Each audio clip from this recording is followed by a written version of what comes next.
Il n'était plus que l'ombre de son habituel sourire. Je vais... Il fit un pas vers la porte, mais Ron et Harry pointèrent sur lui leur baguette magique. Passez donc le premier, grogna Ron.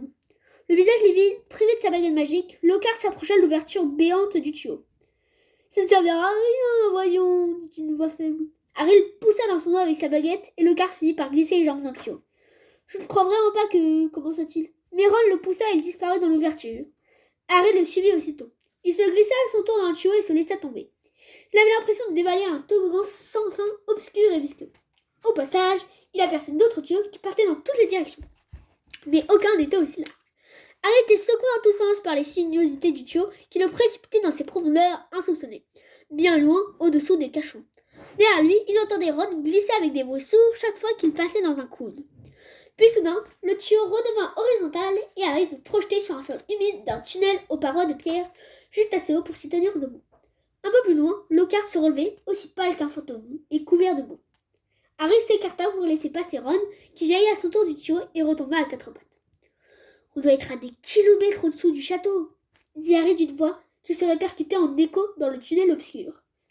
Sous le lac, sans doute, dit Ron en voyant les parois couvertes de vases.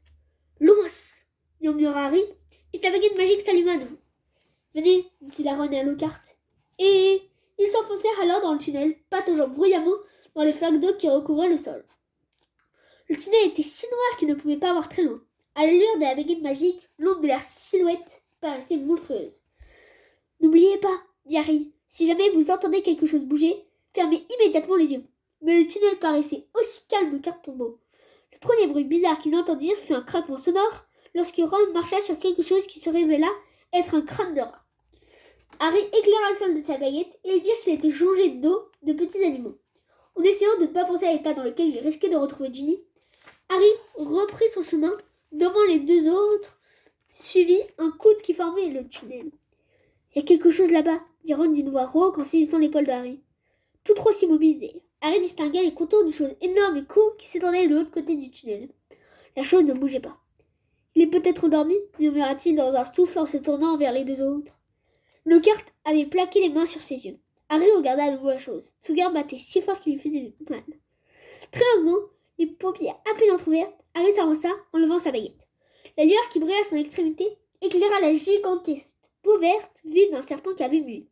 La peau vide était enroulée sur elle-même au travers du tunnel. La créature à laquelle elle avait appartenu devait mesurer au moins 6 mètres. Incroyable, dit Ron d'une voix faible. Il sonna un bruit de chute derrière eux. Les jambes de Gilderoy Lockhart s'étaient dérobées sous lui. Levez-vous, dit Ron sèchement en pointant sa baguette d'un air menaçant. Lockhart se releva, puis se jeta sur Ron en le projetant à terre. Harry se précipita, mais il était trop tard. Lockhart, haletant, s'était redressé, brandissant la baguette de Ron.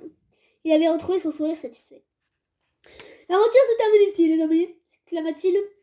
Je vais prendre un morceau de cette peau et la rapporter à l'école. Je leur dirai qu'il était trop tard pour sauver la fille et que vous avez tragiquement perdu l'esprit à la vue de son corps mutilé. Vous pouvez dire adieu à vos souvenirs. Il leva au-dessus de sa tête la baguette rafistolée de Ron et hurla « Oubliette !» La baguette explosa alors avec force d'une petite bombe. Harry se projeta le visage de ses bras et s'enfuit à toutes jambes, glissant sur la peau du serpent pour échapper aux énormes monceaux de roc qui se détachaient du plafond et s'écraser sur le sol dans un bruit de tonnerre. Bientôt, il se retrouva seul face à un mur débouli.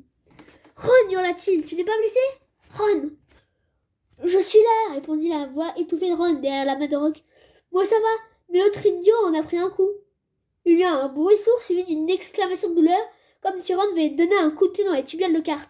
« Ça va, il est toujours vivant, dit Ron.